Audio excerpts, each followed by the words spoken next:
It's a reality of Tibetan language using in Tibet. This is my central talk. I divided this into the four different categories. One, first, the Tibetan language using in the family. The family,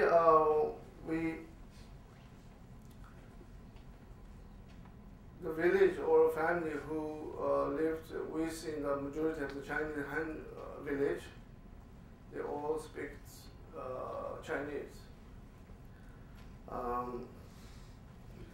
And or they have oral Tibetan without oral Tibetan literacy. The rural family, Tibetan is monolingual, but use the Chinese product name without comprehension. This means those new words without the translation, many words emerge into the Tibetan conversation. For example, in the agricultural area family, they said, "Aro, not the it's perfect." And then the young generation, "Aro, not the language." The key word is Chinese. And then can you imagine if this situation continues to increase, how soon we're going to lose our language? This is a rural family.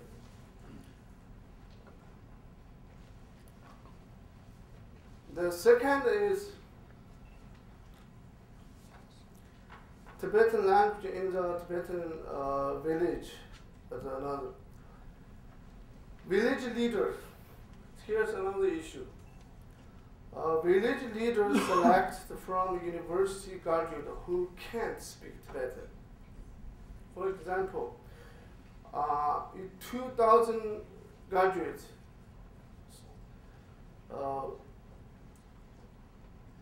in Gannan prefecture, they trained the 2,000 of graduate students for the leader of the village.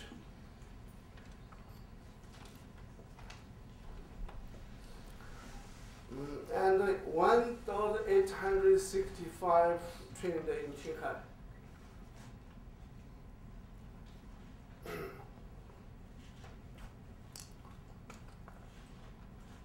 These are, if they all selected students who can fluently speak Tibetan and have deep experience with the Tibetan family or village, it's okay. But the problem is students who selected by the government in order to send to the village to be a leader. That's who cause misleading the village perspective.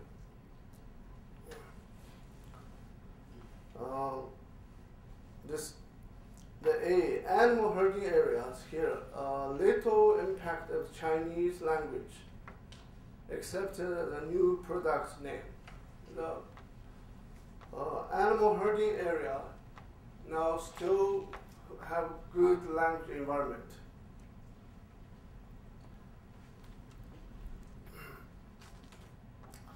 In the agricultural area, the compact Tibetan area near Han district influence each other.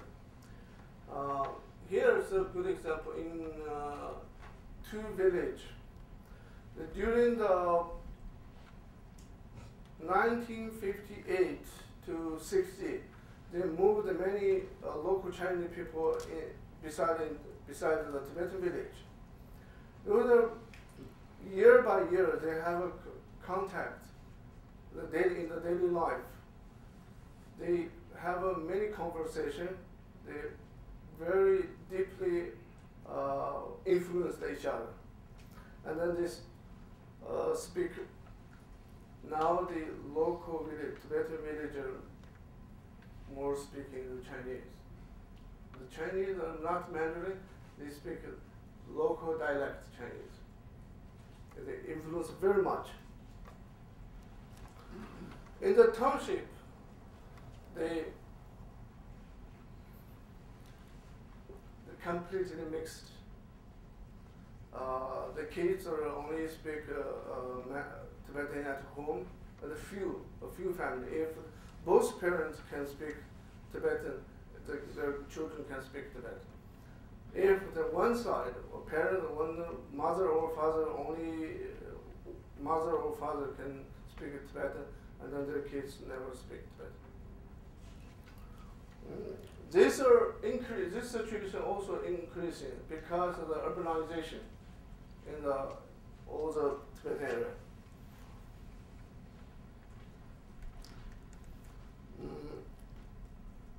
This is another example. Is during last 2 weeks, in Guo they implementing the new policy, but this is a new old policy they copied from early year from the Tibetan autonomous regions as well. They said if every Chinese Han or rest of the minority people have to learn in Tibet, otherwise we can't increase your salary, promote your position. This program, they said only the period is 1.5 years. They will do that. They're going to do it. This another thing. The third one is Tibetan language in the school.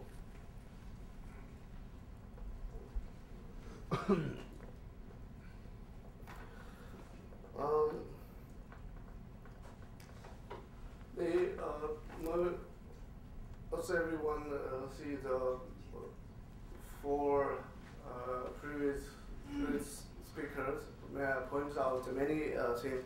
I just wanted to quote here Gustin. What's Gustin saying?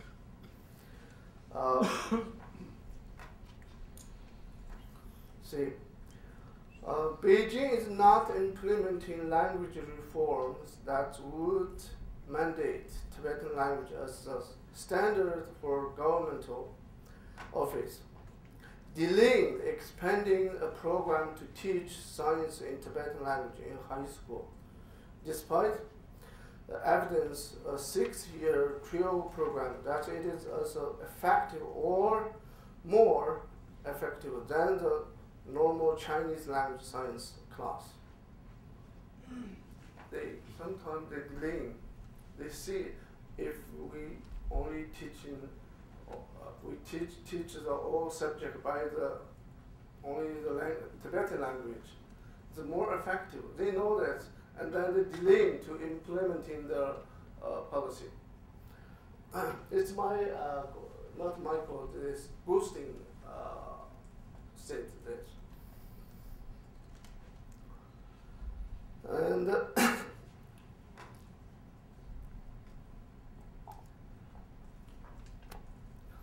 education policy shifting from promoting the Tibetan to introducing Chinese earlier. They wanted to separate their Mandarin as soon as possible in any detailed corner in society.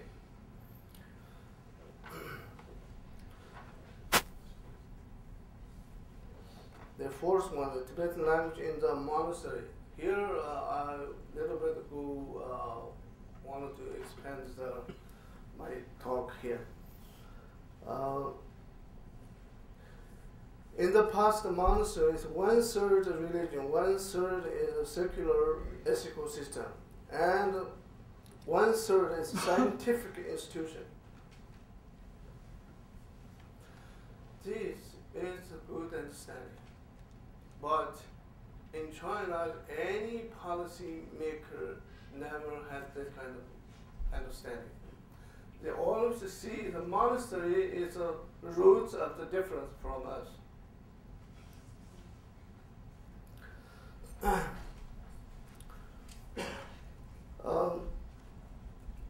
Clearly, for the villagers and all Tibetan people, the monastery is so important in the society.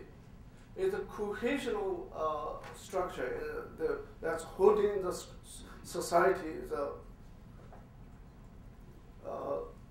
sustaining. But in the classical culture or classical literature, they using the Tibetan language is very perfect. No question about this.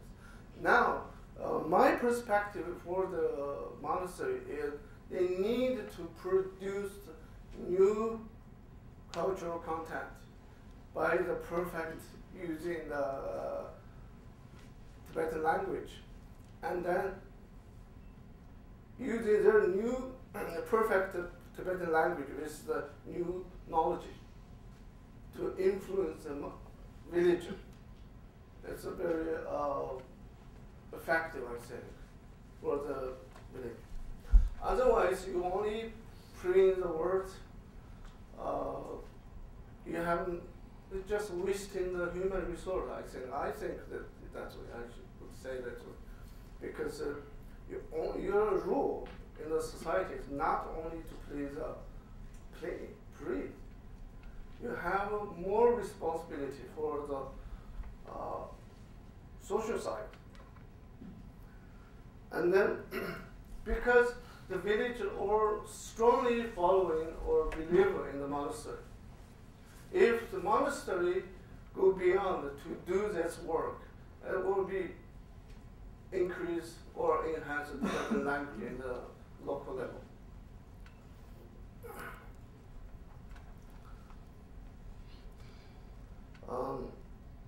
Monasteries should function as a center that's maintain the traditional knowledge and also observe new knowledge to empower Tibetan language in local society.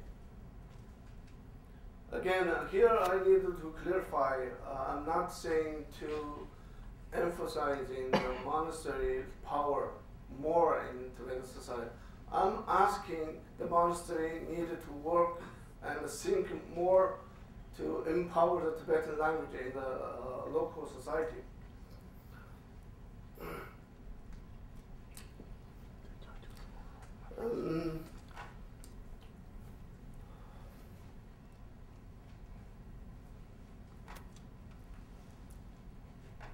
By the above statement, I would like to emphasize that the village is the key for the maintain and revitalizing the Tibetan language.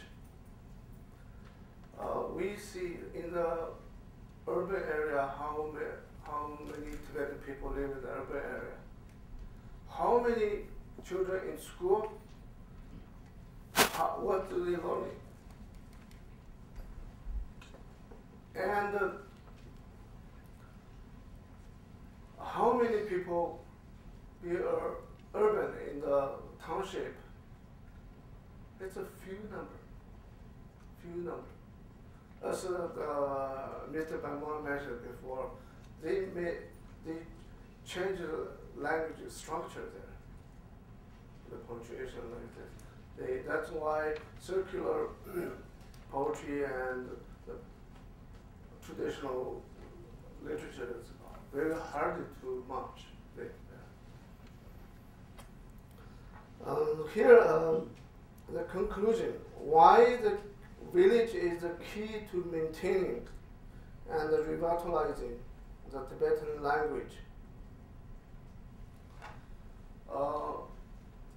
The village now is the final station of the Tibetan society.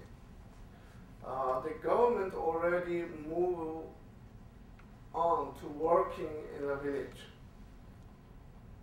We Tibetan people a few people start to thinking village how to develop. I think it's a very critical time to focus and enhance the village, develop the village. For example, we support the village Manikon as a cultural center.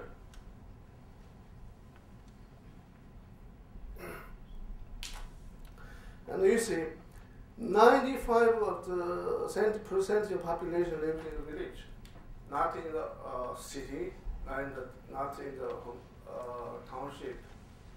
This means our whole nation of the Tibet is not completely urbanized yet, which we still have a chance for the cultural and the language revitalization. And it is the fundamental ground to develop Tibetan society. For example, Gumbum Monastery and people who from Tendu, the Hari, we call it Hari. If the village around this monastery all speak Chinese, the monk will only speak Chinese in monastery. Gumbum have a good example there. The making rule says, okay, from tomorrow we must be speak Tibet. And then the speaker himself, he said, Namkhan is only Chigi Namjan not left. This is kind of language. Chigi Namjan not because he can't use words perfectly. Or student who from Hari and Tendu, some areas they speak very fluent Tibet. The most area they can't, hardly to speak Tibet. And then when their students get into the university, and then our university, we divided the class in two groups. One group has good understanding, good fluent speaking in Tibetan, and good deep understanding with the traditional culture. The one group just understand or just speak the simple sentence. This influences the higher education, the village change.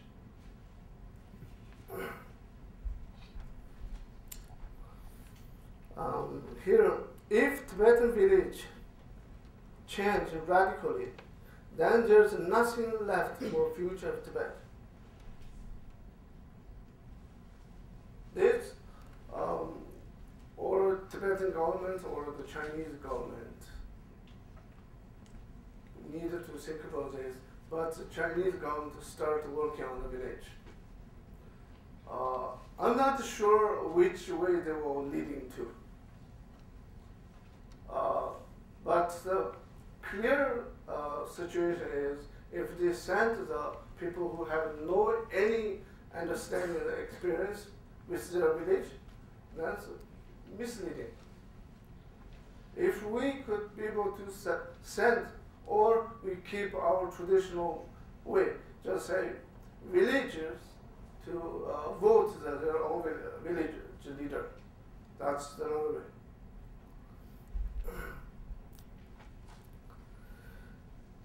China, and if we completely lost the society in the village, and then the China and the world will lose a crucial component of cultural diversity.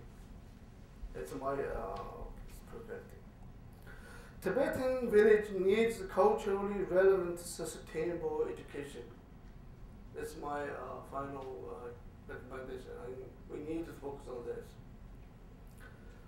Culturally relevant, sustainable education. It's so important. Otherwise, we will live in the mixed the condition, culture and language.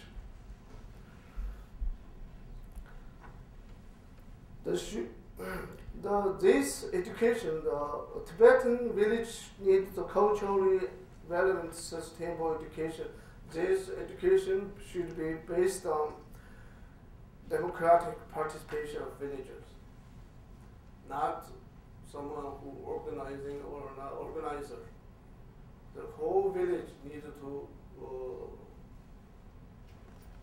involve the movement, democratic movement. For example, that school issue, the village organized the committee to ask the upper levels of government why you need this policy for the school, local school. This kind of movement is not completely struggle or against them. Need to protect their right of the using language and practicing the culture. And this should be acceptable to Tibetan and the Chinese government stakeholders. Because, as I mentioned before, if they don't over politicalize any work,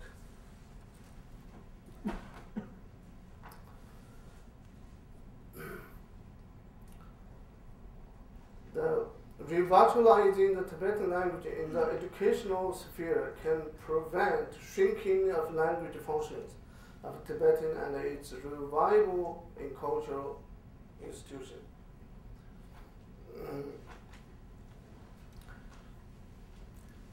And then how? The next step for me, for my discussion, is how do we mediate the autonomy law and the actual situation to work well. It's not only a cultural relevant sustainable education. If there's some other solution could place in this situation.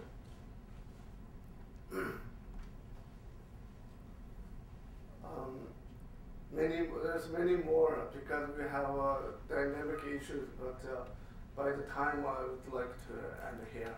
Thanks everyone.